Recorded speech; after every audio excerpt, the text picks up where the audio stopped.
हाँ जी। तो क्या हाल है? उम्मीद करता हूँ बहुत बढ़िया। खैर, तो एक बार फिर स्वागत है आपका। अकाउंट्स अवेलेबल है के इस प्लेटफॉर्म पर। अकाउंटिंग इक्वेशन हम पढ़ रहे थे, जान रहे थे, समझ रहे थे। थोड़ा सा प्रैक्टिस हम लोगों ने कर ली थी, उसी ही प्रैक्टिस क्वेश्चंस को और आगे बढ़ाते हैं। जब तक आप अध्ययन नहीं करेंगे, प्रैक्टिस नहीं करेंगे, तो तब तक बातें नहीं बनेगी। ये तो एक न्यूमेरिकल सब्जेक्ट है, और चाहे कोई भी न्यूमेरिकल सब्जेक्ट हो, कोई भी पढ़ाई हो, अगर बिना प्रैक्टिस के आप यूं ही जंग लड़ने चले गए, यूं ही हम पेपर देने चले गए, तो क्या बातें बन पाएंगी? तो जवाब है ना। तो हर जगह अभ्यास की ज़रूरत है, हर जगह प्रैक्टिस की ज़रूरत है। प्रैक्टिस के बगैर तो बिल्कुल काम नहीं चलेगा। तो चलो खैर, फिलहाल के लिए हम न्यूमेरिकल्स की शुरुआत करते हैं जी। एक बार फिर चीज़ों को आगे बढ़ाते हैं, थोड़ा सा नई चीज़ों को जानते हैं, समझते हैं, क्वेश्चंस की प्रैक्टिस करते हैं। प्रैक्टिस। तो आओ जरा जाने। तो एक और क्वेश्चन, ठीक है जी। अभी तक 3 क्वेश्चन हम लोगों ने डिस्कस कर लिया था। अब आज की क्लास के अंदर हम क्वेश्चन नंबर 4 की बातें करेंगे, जहां पर आपको एक बार फिर अकाउंटिंग इक्वेशन बनानी है। और उम्मीद करूंगा फॉर्मेट की क्लैरिटी तो अब आ ही गई है। तो फॉर्मेट पहले से ही मैंने बना दिया है आप लोगों के लिए, वक्त कम लगे जिससे कि। तो शुरुआत ही कर देते हैं हम फटाक से, जल्दी से।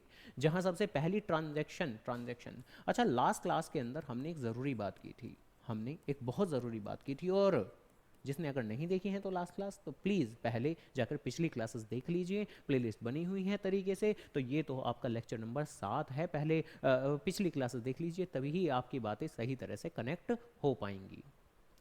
तो पिछली क्लास, लास्ट क्लास के अंदर मैंने कहा था कि कभी कभार हमें अकाउंटिंग इक्वेशन के क्वेश्चंस के अंदर स्पेस की दिक्कत हो जाती है। हम एसेट्स लिख रहे होते हैं, कैश लिखते हैं, बैंक लिखते हैं, लेकिन स्पेस की थोड़ी दिक्कतें हो जाती हैं। तो वो इस तरह की दिक्कतें ना हो, स्पेस का इशू ना हो, तो उसके लिए हम क्या कर सकते हैं, क्या कर सकते हैं? तो आज की क्लास में ये बातें भी करते हैं जी, कि आप लोगों को स्पेस की दिक्कतें ना हो तो हम इन चीज़ों के लिए क्या कुछ कर सकते हैं। तो कुछ नहीं करना, ये है कि क्वेश्चन करने से पहले सिर्फ चंद मिनट का टाइम देना है आपको, और क्वेश्चन में ये आइडेंटिफाई करना है कि क्वेश्चन में कितने एसेट्स बनने वाले हैं और कितनी लाइबिलिटी बनने वाली है। आमतौर पर तो देखो, जो लाइबिलिटी है वो बहुत ज़्यादा नहीं बनती भाई। क्रेडिटर होता है, लोन होता है, कभी कभार किसी क्वेश्चन में आउटस्टैंडिंग एक्सपेंस आएगा आपका। लेकिन आमतौर पर इसके अलावा बहुत ज़्यादा तो कोई लाइबिलिटी नहीं होती, क्रेडिटर वगैरह ही होते हैं। लेकिन जो एसेट्स होते हैं वो बहुत सारे होते हैं। तो आपको मेन ये बात आइडेंटिफाई करनी है। इन सभी ट्रांजैक्शन के अंदर हम एक एक करके आइडेंटिफाई कर लेते हैं जल्दी जल्दी, कि इनके अंदर कितने एसेट बनने वाले हैं, जिससे कि हमें आइडिया लग जाए कि ठीक है जी, ओवरऑल क्वेश्चन के अंदर आपके 3 एसेट हैं, 4 हैं, 5 हैं, 6 हैं, सो दैट हम स्पेस जो की हो वो अकॉर्डिंगली मैनेज करके चलें। जैसे कि जो सबसे पहली ट्रांजैक्शन है कि बिजनेसमैन ने बिजनेस के अंदर कैपिटल लगाई, तो यहाँ पर एक एक एसेट आ जाएगा। कौन सा? कैश नाम का एसेट। अब कैश भी बढ़ता है, कैपिटल भी बढ़ती है, बट ठीक है, मुझे कैपिटल की बातें नहीं करनी, वो तो सबसे आखिरी में आ जाती है, बात हमारी खत्म हो जाती है। ठीक है जी, मैंने बिल्डिंग खरीदी है, कैश में खरीदी है, तो इससे मेरा बिल्डिंग नाम का एक नया एसेट और क्रिएट हो जाएगा। मैंने फिर गुड्स खरीदे हैं, तो गुड्स नाम का एक नया एसेट और क्रिएट हो जाएगा। मैंने गुड्स वापस कर दिए हैं, तो गुड्स वापस कर दिए हैं, तो ठीक है, मतलब इससे तो कोई नया कोई एसेट तो नहीं बनने वाला है। ठीक है जी, ऐसे करके कुछ है। तो सोल्ड गुड्स किए हैं, रोहन को किए हैं, हालांकि सोल्ड गुड्स किए हैं, रोहन को किए हैं, उधार पे किए हैं, तो एक नया एसेट बनेगा डेटर नाम का। और बाद में पैसा मिल गया रोहन से, बात खत्म। तो इस बात को पढ़कर हमें ये पता लगा, और देखो ज़्यादा कोई लंबा वक्त नहीं लगा। मैं तो फिर भी थोड़ा धीरे धीरे कर रहा था। जब आप थोड़े से एकदम परफेक्ट हो चुके होंगे, थोड़ा सा अच्छे से पढ़ाई कर चुके होंगे, तो ये चीज़ पता करने में कोई बहुत लंबा वक्त नहीं लगने वाला आपको। यानी यहाँ से आप ये समझ जाते हैं कि इस क्वेश्चन के अंदर टोटल 4 एसेट्स आने वाले हैं। देखो, जो लाइबिलिटी है, लाइबिलिटी की कोई दिक्कत नहीं है, लाइबिलिटी तो आमतौर पर कम ही रहती है। लेकिन आपको क्वेश्चन के अंदर एसेट्स के बारे में जरूर एक बार आइडेंटिफाई कर लेना होता है कि भैया कितने एसेट आने वाले हैं। तो ठीक है, यहाँ से हम समझ गए हैं कि जो हमारे एसेट्स हैं वो बहुत ज़्यादा भी नहीं है। जैसे बहुत से क्वेश्चन के अंदर 5 या 6 एसेट्स होते हैं, तो हम कई बार शुरुआत में खुला खुला काम करते हैं, बाद में जाके दिक्कतें हो जाती हैं। तो यहाँ से हमें समझ में आ गया कि ठीक है जी, हमारे तो सिर्फ और सिर्फ 4 ही एसेट्स आने वाले हैं क्वेश्चन में। तो हम अकॉर्डिंगली ज़्यादा ज़्यादा स्पेस अलोकेट कर सकते हैं। लाइक पहले एसेट्स को इतना स्पेस अलोकेट कर देंगे, दूसरे एसेट को इतना स्पेस, तीसरे एसेट को इतना स्पेस, और चौथा एसेट यहाँ पर। तो इससे हमें आइडिया लग गया कि क्वेश्चन के अंदर 4 एसेट्स है, तो इतना स्पेस अलोकेट कर कर भी हमारा काम चल जाएगा। अगर 5 एसेट होते तो ठीक है, इसके थोड़ा सा स्ट्रेच डाउन हम लोग कर देते। तो उम्मीद करूंगा आइडिया लग गया कि किस बारे में मैं ये बात कर रहा था। मिटा दें इसको, मिटा दिया इसको, थोड़ा और अच्छे से मिटा दें। टिक ठीक है जी, ओके।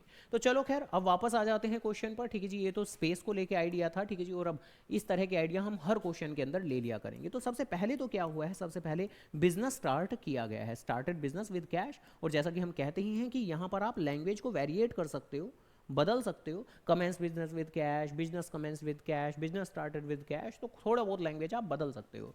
और इस ट्रांजैक्शन का होगा क्या कि जैसे ही बिजनेस के अंदर पैसा लगाया गया तो इससे कैश नाम का एसेट बढ़ जाएगा। और साथ ही साथ क्योंकि बिजनेसमैन ने कैपिटल इंट्रोड्यूस किया है बिजनेस में, तो कैपिटल भी बढ़ जाएगी, इंक्रीज हो जाएगी। तो डन जी डन, यहाँ पर कैश जो कि हमारा एक एसेट है वो मेरा बढ़ जाएगा। कितने से इंक्रीज हो जाएगा? 50 लाख रुपए लगाए गए हैं, 50 लाख रुपए लगाए गए हैं, तो 50 लाख से यहाँ पर कैश बढ़ा देते हैं। और जो कैपिटल है उसमें भी हम पूरे पूरे पूरे पूरे 50 लाख रुपए बढ़ा देते हैं।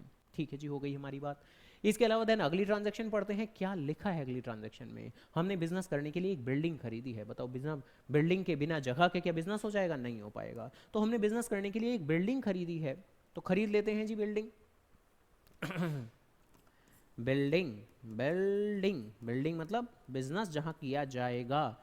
That can be factory, that can be shop, that can be flat, anything. कई बार फ्लैट में भी करते हैं ना बहुत से लोग बिजनेस। तो that can be any premises जहां पर बिजनेस हम करने वाले हैं। और 20 लाख रुपए, 20 लाख रुपए की बिल्डिंग हमने खरीदी है। तो ऑब्वियसली इसका ट्रांजैक्शन इफेक्ट क्या होगा? हम लोग जानते हैं कि भाई जैसे ही मैं बिल्डिंग खरीदूंगा तो मेरा बिल्डिंग नाम का एसेट बढ़ जाएगा, मेरा बिल्डिंग नाम का एसेट बढ़ जाएगा। और क्या फ्री में, फ्री में होने वाला है? नहीं जी, हमारी जेब से पैसा ज़्यादा जाएगा, कैश लेवल मेरा कम हो जाएगा। तो ठीक है जी, नया एसेट क्रिएट करने का वक्त आ गया है। कौन सा नया एसेट? Building, building.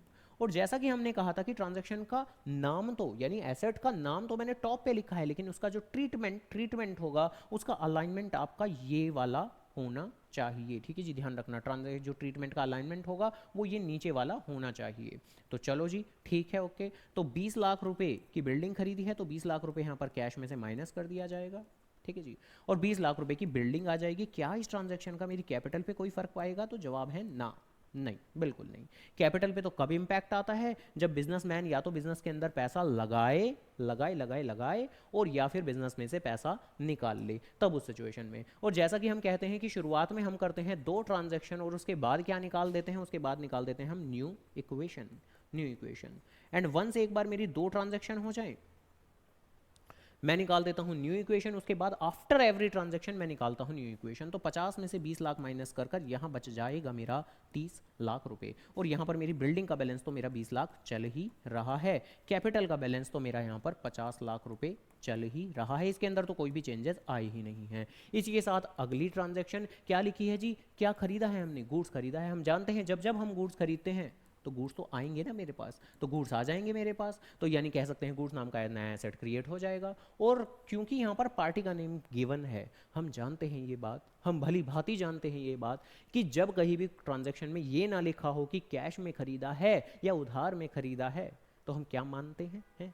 कई बार अपने फायदे के अनुसार मान लेते हैं ना, हम कुछ अपने फायदे के अनुसार कुछ भी मान लेते हैं, किसी को भी अपना मान लेते हैं, कई बार होता है ऐसा। चलो खैर, तो यहाँ तो बेसिकली जब कहीं भी लैक ऑफ इंफॉर्मेशन हो, जब कहीं भी कैश ट्रांजैक्शन या क्रेडिट ट्रांजैक्शन गिवन ना हो, तब उस सिचुएशन में हम मान लेते हैं। क्या मान लेते हैं? क्या किसी को अपना मान ले? नहीं नहीं नहीं, हम उस ट्रांजैक्शन को क्रेडिट ट्रांजैक्शन मान लेते हैं। ये जाना था हमने, शुरुआती लेक्चर्स में बात की थी हम लोगों ने कि जब कभी भी कुछ भी मेंशन ना हो तो उस सिचुएशन के अंदर हम उसे क्रेडिट ट्रांजैक्शन मानते हैं। और क्रेडिट ट्रांजैक्शन का मतलब हुआ कि जो राजीव है, जो कि अब हमारा क्रेडिटर बनने वाला है, बताओ बताओ बताओ मेरे गोलू मोलू, क्या होता है क्रेडिटर? जिस पार्टी से हम उधार पे सामान खरीदते हैं उस पार्टी को आज के बाद से हम क्रेडिटर पुकारते हैं, जो कि हमारी लायबिलिटी होती है।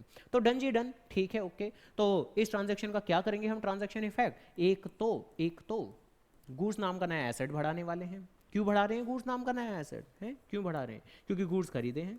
और क्या भाई, फर्नीचर खरीदेंगे फर्नीचर बढ़ाएंगे, गुड्स खरीदेंगे गुड्स बढ़ा देंगे, सीधी सी बात है। तो क्या खरीदा है? गुड्स खरीदा है। कितने का खरीदा है? 2 लाख रुपए का खरीदा है। तो 2 लाख रुपए के साथ इसी के साथ हमारे शानदार तरीके से गुड्स बढ़ते हुए, आमतौर पर तो गुड्स खरीदने के बाद मैं पेमेंट कर देता हूं, तो आमतौर पर तो कैश में से माइनस करता हूं, बट अब नहीं करूंगा। ठीक है जी, ध्यान रखना, क्रेडिट ट्रांजैक्शन है ये। कैसे ट्रांजैक्शन है? Credit transaction. और ऐसा कैसे? मैंने मान लिया है। जब कहीं भी पार्टी नेम दिया हुआ हो तो उस सिचुएशन में आप मान लेते हैं। तो राजीव का नाम लिख देंगे आप, और ब्रैकेट में क्रेडिटर लिख देंगे, या उल्टा भी कर सकते हो कि पहले क्रेडिटर लिख दो ब्रैकेट में राजीव लिख दो, कैसे भी करके कर सकते हो, ठीक है जी। और इसी के साथ ये 2 लाख रुपए की लाइबिलिटी आपने क्रिएट कर दी है। ये लाइबिलिटी क्रिएट तो आपने आज की है, ये लाइबिलिटी क्रिएट तो आपने आज की है। इस लाइबिलिटी को खत्म करने का दिन, वो कौन सी पावन बेला, वो कौन सा पावन दिन आएगा जब आप इस लाइबिलिटी को खत्म करोगे, तो जिस दिन आप पे कर दोगे, जिस दिन आप पे कर दोगे तो डन। जैसा कि हमने कहा था कि शुरुआत में तो देखो 2 ट्रांजैक्शन, लेकिन उसके बाद आफ्टर एवरी ट्रांजैक्शन आपको करनी है बैलेंसिंग, न्यू इक्वेशन। और न्यू इक्वेशन मतलब कि भाई कैश का बैलेंस कितना था, कैश का बैलेंस कितना था, 30 लाख रुपए था, तो ये कैश का बैलेंस तो मेरा 30 लाख का 30 लाख ही रहेगा। बिल्डिंग का बैलेंस कितना था, बिल्डिंग का बैलेंस था 20 लाख रुपए, तो ये तो मेरा 20 लाख ही रहेगा। अभी अभी ताजे ताजे मैंने गुड्स खरीदे हैं, तो गुड्स का बैलेंस भी अब आ चुका है, कितना, 2 लाख रुपए। इक्वेशन की बात चल रही है, तो जहां इक्वल ना हो तो वो कैसी इक्वेशन, तो इक्वल का साइन तो आ जाएगा। और अब मेरी लायबिलिटी भी है कितनी, 2 लाख रुपए की, और साथ में मेरा कैपिटल भी है कितना, 50 लाख रुपए का। और अलग अलग एलिमेंट के बीच में लगता तो मेरा प्लस का ही साइन है, जैसे यहाँ पर भी प्लस प्लस प्लस का साइन लगा दिया, ऐसे करके कुछ। खैर, तो इसी के साथ में आप जरा आ जाते हैं ट्रांजैक्शन नंबर 4 पर। ट्रांजैक्शन नंबर 4 क्या है जी, ट्रांजैक्शन नंबर 4 कि कुछ सामान वापस कर दिया है, कुछ सामान वापस कर दिया है राजीव को। अब देखो ऑब्वियस सी बात है, जब हमने सामान खरीदा था राजीव से, मैंने गुड्स बढ़ा दिए थे, मैंने लायबिलिटी बढ़ा दी थी। क्यों? क्योंकि मैंने 2 लाख रुपए का सामान खरीदा था, 2 लाख से सामान बढ़ाया, 2 लाख से लायबिलिटी बढ़ाई। क्यों बढ़ाई मैंने लायबिलिटी? क्योंकि मुझे राजीव को 2 लाख रुपए पे करने थे। मैंने लायबिलिटी क्यों इंक्रीज की 2 लाख रुपए से? क्योंकि मुझे मिस्टर राजीव को 2 लाख रुपए पे करने थे। लेकिन अगर उस सामान में से कुछ सबस्टैंडर्ड क्वालिटी का सामान मिला, यानी थोड़ा हल्की क्वालिटी का सामान मिला, या मेरे मन मुताबिक सामान नहीं मिला, मेरी स्पेसिफिकेशन को मैच करने वाला सामान नहीं मिला, तो तब क्या करेंगे हम, बताओ क्या है, क्या करेंगे हम तब? तो तब ऑब्वियस ही बात है, हम वो सामान वापस कर देंगे। और जैसे ही हम सामान वापस करेंगे, तो बताओ बताओ बताओ मेरे गोलू मोलुओ, जब सामान खरीदा था हमने गुड्स बढ़ाए थे, हमने क्रेडिटर बढ़ाया था, तो अब जब सामान वापस कर रहे हैं तो हम गुड्स भी कम कर देंगे, हम क्रेडिटर नाम की लायबिलिटी भी कम कर देंगे, उतनी हद तक जितने का सामान वापस किया है। तो माना सामान तो परचेज किया था कितने का, 2 लाख रुपए का, लेकिन कितने का वापस कर दिया, 30,000 रुपए का वापस कर दिया। तो डन जी डन। क्या सामान आ रहा है कि जा रहा है? तो सामान तो जा रहा है। अब तो सामान वापस कर रहे हैं ना हम, राजीव का खरीदा हुआ सामान, राजीव से खरीदा हुआ सामान कुछ पसंद नहीं आया होगा, तो वापस कर रहे हैं, अब वापस कर रहे हैं। अब तो ठीक है जी, गुड्स में से भी माइनस कर दिया जाएगा, और इसके अलावा जो लायबिलिटी हमने पूरे पूरे 2 लाख रुपए से क्रिएट की थी, अब उस लायबिलिटी को भी थोड़ा सा कम कर देंगे हम, क्योंकि ऑब्वियसली बात है कि अब पूरा पैसा तो नहीं पे करने वाले हम। भाई कुछ सामान पसंद नहीं आया, वापस कर दिया, तो ऑब्वियस ही बात है कि वो पेमेंट हम उसको नहीं करेंगे। तो डन, यहां पर लिख देते हैं ट्रांजैक्शन की डिस्क्रिप्शन, जो कि हो जाएगी मेरी रिटर्न्ड गुड्स, रिटर्न गुड्स। ठीक है जी। तो बताओ जी, क्या बात समझ में आ गई है क्या हम लोगों को, है? बताओ बताओ बताओ। तो डन, यहां तक की मेरी बात हो गई है। यहां नेक्स्ट पेज पर फिर आ गया मेरा, ये रहा बचा हुआ फॉर्मेट। ठीक है जी। अब नेक्स्ट पेज पे सॉल्यूशन आ गया है आपका, तो दोबारा से वही पुरानी सारी ही बातें आप लोगों को लिखनी पड़ेंगी। बाकी जब आप अपनी कॉपीज़ के अंदर करेंगे सॉल्यूशन, तो ऑब्वियस सी बात है, कोई खास दिक्कत नहीं होने वाली आप लोगों को, क्योंकि आपका तो इन 1 पेज ही सॉल्यूशन आ जाया करेगा, कोई दिक्कत नहीं होगी। अब क्या कर सकते हैं, बाकी अगर कभी पेपर में के अंदर एक ऐसा क्वेश्चन आया जिसमें 6-7 ट्रांजैक्शन आ गई, तो आपका भी सॉल्यूशन एक पेज से दूसरे पेज पर पहुंच जाएगा, ट्रांसफर हो जाएगा। तो उस केस में आपको भी इसी तरीके से प्रोसीड करना है जैसे कि मैं प्रोसीड कर रहा हूं। और कैसे प्रोसीड कर रहा हूं कि जितने भी आपके प्रीवियस पेज पे नाम थे, जैसे कि कैश नाम के एसेट का नाम था, है जी, और क्या था, बिल्डिंग नाम का एसेट था, है, और क्या था, गुड्स नाम का एसेट था, तो सारे ही एसेट्स आपको यहाँ पर दोबारा से लिखने पड़ेंगे। और बैलेंस कौन से आएंगे, तो यहाँ हमारे अब जो भी बैलेंसेस हैं, भाई ये 30 लाख का मेरा कैश था, तो 30 लाख का कैश अब हम वहाँ ट्रांसफर कर देंगे। 20 लाख की बिल्डिंग थी तो वो वहाँ चली जाएगी। गुड जो कि थे वो 2 लाख माइनस 30,000 यानी बच जाएंगे 1,70,000, तो वो मैं वहाँ पर दिखा दूंगा। तो कितने के थे कैश, 30 लाख का मेरे पास में कैश बैलेंस था, पैसा था, बहुत पैसा था मेरे पास। 20 लाख की मेरे पास में बिल्डिंग थी आज के वक्त में, और सामान था तो सही 2 लाख, लेकिन 30,000 का सामान वापस कर देने से मेरे पास सामान अब कम हो गया है। और क्या लाइबिलिटी मेरी सेम रहेगी? नहीं, लाइबिलिटी भी 2 लाख में से 30,000 माइनस करके सिर्फ 1,70,000 ही अब बचेगी। कैपिटल पे तो कोई इंपैक्ट नहीं आ रहा, तो वो मेरी सेम टू सेम ही रहेगी। 50 लाख की 50 लाख तो जो लाइबिलिटी थी, और ऑब्वियसली क्या लाइबिलिटी का भी नाम लिखना पड़ेगा? हाँ जी, लाइबिलिटी का नाम लिख डालते हैं, वही अपना राजीव और वही अपना क्रेडिटर। ठीक है जी, या तो क्रेडिटर लिख के ब्रैकेट में राजीव लिख दें, या राजीव लिख के ब्रैकेट में क्रेडिटर लिख दें, एक ही बात है, कोई अंतर नहीं है। ठीक है जी, और बस इसी के साथ अब क्या, इसी के साथ क्या है, क्या इसी के साथ क्या क्वेश्चन खत्म हो गया? नहीं, इसी के साथ सेकंड लास्ट ट्रांजैक्शन जरा देखते हैं क्या क्या क्या है। ये सोल्ड गुड्स किए हैं आपने कितने? अब देखो आमतौर पर तो सेल की ट्रांजैक्शन में ये बातें बोलते हैं हम, कितने का सामान कितने में बेचा। प्रीवियस क्लासेस में देखा है हम लोगों ने, अच्छे से समझा है, जाना है, परखा है। क्या कॉस्टिंग फॉर कितने का सामान कितने में बेचा। बट अगर कुछ भी मेंशन नहीं है तो ठीक है, हम सीधी बातें रखेंगे कि ठीक है कितने में बेचा है आपने, 60,000 में बेचा है। सामान बेचने से पैसा आता है कि जाता है? आमतौर पे तो पैसा आता है। और सामान गुड्स क्या इंक्रीज होंगे? नहीं जी, सामान बेचने से गुड्स तो चले जाएंगे। हालांकि यहां पर भी फिर वही पुरानी बातें बोलनी है आपको कि देखो पार्टी नेम दिया हुआ है और क्वेश्चन में मेंशन नहीं है कि कैश ट्रांजैक्शन है या क्रेडिट ट्रांजैक्शन है। तो when ever nothing is mentioned and party name is given, तो मैं तो मान के चलता हूं उसे क्रेडिट ट्रांजैक्शन। हाँ, अगर ये ना दिया हुआ होता, यहाँ पर रोहन नाम का पार्टी नेम ना दिया हुआ होता, तो उस केस में, उस सिचुएशन के अंदर मैं मान सकता था कि ठीक है जी ये मेरी जो कि है कैश ट्रांजैक्शन है। बट यहाँ पर तो पार्टी नेम दिया हुआ है, तो अब हम इसे क्रेडिट ट्रांजैक्शन ही मान के चलेंगे। ठीक है जी, तो डन कर देते हैं इसका ट्रीटमेंट। ट्रांजैक्शन नंबर 5 है ये हमारी। और क्या किया है इसमें हमने? सोल्ड गुड्स किए हैं इसमें हमने। सोल्ड गुड्स टू, नाम भी लिखना चाहो तो लिख सकते हो, रोहन को सामान बेचा है। और सामान बेचने से क्या हो जाता है? सामान बेचने से सामान चला जाता है, कितने का बेचा है हमने? 60,000 रुपीज़ का सामान बेच दिया है हमने। तो ठीक है जी, 60,000 का सामान बेच दिया है, तो 60,000 का यहाँ से सामान चला गया है। एंड क्योंकि हम इसे क्रेडिट ट्रांजैक्शन मान रहे हैं, तो इसी के साथ हमारा एक नया एसेट बनता हुआ रोहन, जो कि मेरा एक डेटर है, वो मेरा अब क्रिएट हो जाएगा। ये डेटर मैंने क्रिएट तो आज किया है, ये डेटर हमने क्रिएट तो आज किया है। बताओ वो कौन सी पावन बेला आएगी, वो कौन सा खास दिन आएगा जब हम इस डेटर को फिनिश करेंगे? तो वो दिन आएगा जब ये डेटर आपको पैसे देगा।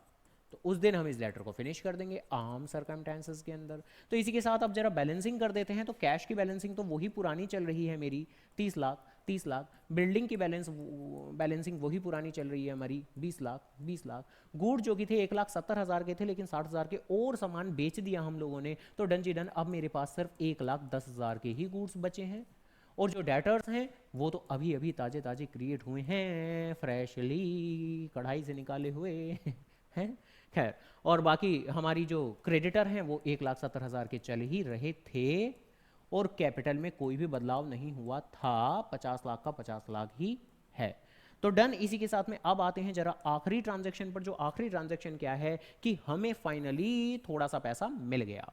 हमें कौन सी ट्रांजैक्शन कर रहे हैं? सबसे आखिरी ट्रांजैक्शन कि रोहन से 20,000 रुपए मिल चुके हैं। Received 20,000 from Rohan. तो जैसा कि हम बोल ही रहे थे कि ठीक है जी, अगर इस डेटर से हमें पैसे मिलेंगे तो उस दिन इस डेटर को कम भी कर देंगे। अब क्या जिंदगी भर क्या इसे अपनी बुक्स में रोहन 60 रखोगे क्या आप? नहीं। जिस दिन पार्टी पेमेंट कर देगी उस दिन पार्टी का नाम कट खल्लास, खत्म, जीरो, टाटा, बाय बाय। तो कुछ ये वाली बातें हैं। ठीक है जी, कुछ ये वाली बातें हैं। तो कैश रिसीव हो गया है आपको, किससे हो गया है आपको? रोहन से, मिस्टर रोहन से। तो कैश रिसीव्ड फ्रॉम रोहन, थोड़ा बहुत लैंग्वेज बदलनी है तो बदल सकते हो। तो कैश क्या हुआ है? कैश रिसीव हुआ है। कितना हुआ है? 20,000 रुपए हुआ है। तो ठीक है, पार्टी के खाते में से निकाल देते हैं 20,000 रुपए। और अगर दिल में ये आ रहा हो कि हैं पैसे तो मिल रहे हैं तो माइनस क्यों कर रहे हैं, तो भैया पैसे मिल रहे हैं तो पैसे में तो ऐड ही किया है ना, कैश में तो ऐड ही किया है हम लोगों ने। मुद्दा तो ये है कि पार्टी के खाते में से पैसा निकाल दिया है, क्योंकि उसको पेमेंट करनी थी, उसने पेमेंट कर दी, बस इतनी सी बात है। और जैसा कि हम कहते ही हैं, क्या कहते हैं हम, कि जब कहीं भी सारी ट्रांजैक्शन खत्म हो जाए तो सबसे आखिरी में हम कर देते हैं क्या? एक फाइनल इक्वेशन। तो कुछ ये वाली बात है। अब फाइनल इक्वेशन निकाल देंगे। फाइनल इक्वेशन का मतलब होता है कि क्वेश्चन की सबसे आखिरी ट्रांजैक्शन की बाद वाली इक्वेशन, और बस उसकी बैलेंसिंग कर देंगे। 30 लाख प्लस 20,000 जो हो जाएगा मेरा 30,20,000 रुपये। और बिल्डिंग तो हमारी पुरानी चल ही रही है शुरुआत से लेकर अब तक 20 लाख रुपए की। गुड्स बेचने के बाद, खरीदने के बाद फाइनली 1,10,000 के बचे हैं। डेटर ओरिजिनली 60,000 के थे, लेकिन 20,000 का एडजस्ट करने के बाद में मेरे पास में बच जाएगा कितना, 40,000 रुपए के डेटर। यानी इसका मतलब ये हुआ कि भविष्य में रोहन से अभी भी 40,000 रुपए लेने बाकी हैं। कुछ ये वाली बात कह गए हम। और लाइबिलिटी मेरे ऊपर 1,70,000 की है, यानी मिस्टर राजीव को मुझे अभी भी मैं पे करूंगा मिस्टर राजीव को 1,70,000 रुपए। कैपिटल का बैलेंस तो वही पुराना चल रहा है हमारा, 50 लाख का 50 लाख। तो ऐसे करके कुछ बातें हो गई हमारी। आज एक और क्वेश्चन हम लोगों ने कर लिया है। ऐसी क्वेश्चन क्वेश्चन क्वेश्चन थोड़े करने हैं, प्रैक्टिस करनी है, ज़्यादा से ज़्यादा प्रैक्टिस करिए, अभ्यास करिए, क्योंकि प्रैक्टिस के बगैर तो बिल्कुल भी काम नहीं चलेगा। प्रैक्टिस ही एकमात्र वो चीज़ है, डज नॉट मैटर आपके 10वीं का क्या लेवल था, प्रैक्टिस ही एकमात्र वो चीज़ है जो आपके लेवल को वाकई में बदल के रख देगी। तो practice practice practice, more practice. अगर कोई भी दूसरा क्वेश्चन भी आप अटेम्प्ट कर रहे हैं, उस क्वेश्चन के अंदर कोई दिक्कत परेशानी समस्या आती है, उलझन आती है, कोई कंफ्यूजन सी आ रही है, अटक गए हैं हम क्वेश्चन करते वक्त, तो कभी भी फ्रीली होकर पूछ सकते हैं, कोई दिक्कत की बात नहीं है। आप लोगों की कहाँ पूछना है तो कमेंट में पूछ सकते हो, व्हाट्सएप पे पूछ सकते हो, कैसे भी करके पूछें, लेकिन पूछिए ज़रूर। ठीक है जी। तो कुछ ये वाली बातें हो गई हमारी। तो डन जी डन। ओके, तो अकाउंट्स अवेलेबल है ही, एट अवेलेबल है, एंड ओके डन।